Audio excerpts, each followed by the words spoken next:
Buenas de nuevo y bienvenidos a Inglés en Píxeles, un podcast hecho for the future English speakers. Yo soy Kit Martínez y el día de hoy continuaremos nuestro viaje a través de los phonics del idioma inglés.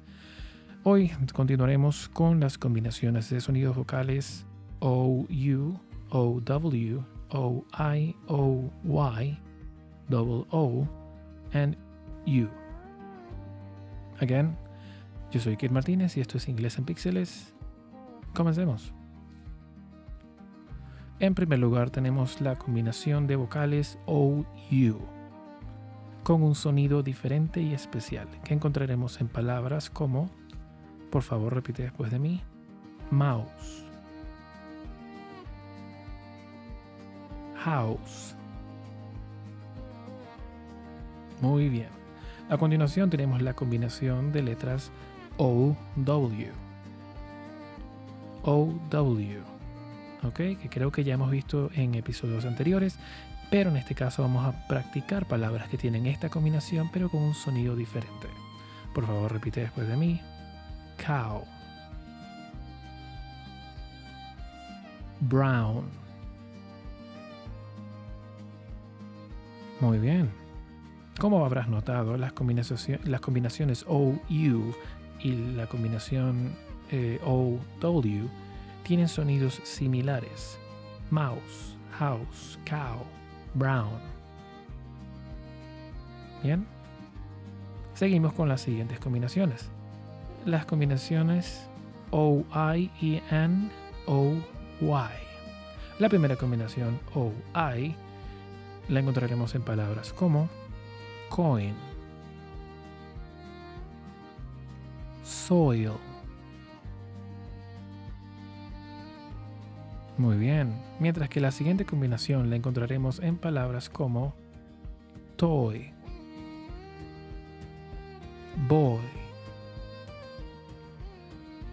Así es, hay palabras que tienen la combinación O-I y la combinación O-Y que comparten un sonido similar. Coin, soil, toy, boy. O-I, O-Y. Seguimos con las siguientes combinaciones. Tenemos la combinación O-O, o sea, doble O, O-O, y la letra U. Como habrás podido notar, es porque hay palabras que tienen doble O, que tienen un sonido similar a algunas palabras que tienen U. Por ejemplo, palabras que tienen double O, que tienen O-O, que tienen ese sonido serían, por ejemplo, book, foot,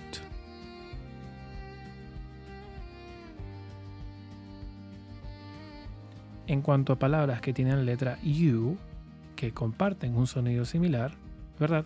Serían, por favor repite después de mí, bush, pool,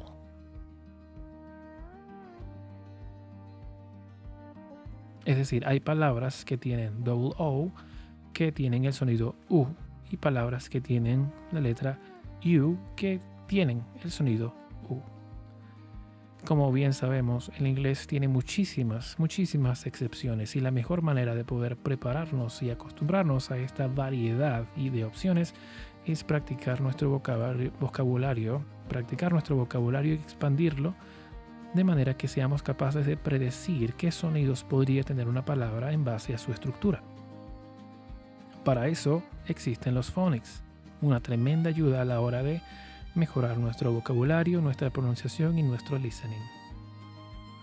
Continuamos ahora con las frases. La primera frase del episodio de hoy es, por favor repite después de mí, The mouse house. The mouse house.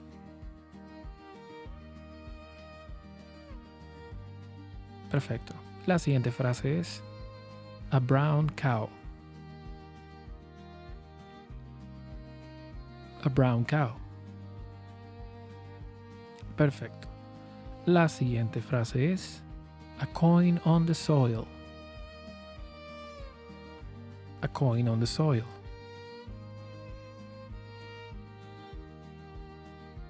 Muy bien. La siguiente combinación es a boy has a toy. A boy has a toy. Muy bien. Continuamos entonces con el siguiente ejemplo. I stomped my foot with a book. I stomped my foot with a book. Excelente. Y finalmente el último ejemplo de este episodio sería pull the kite out of the bush. Pull the kite out of the bush.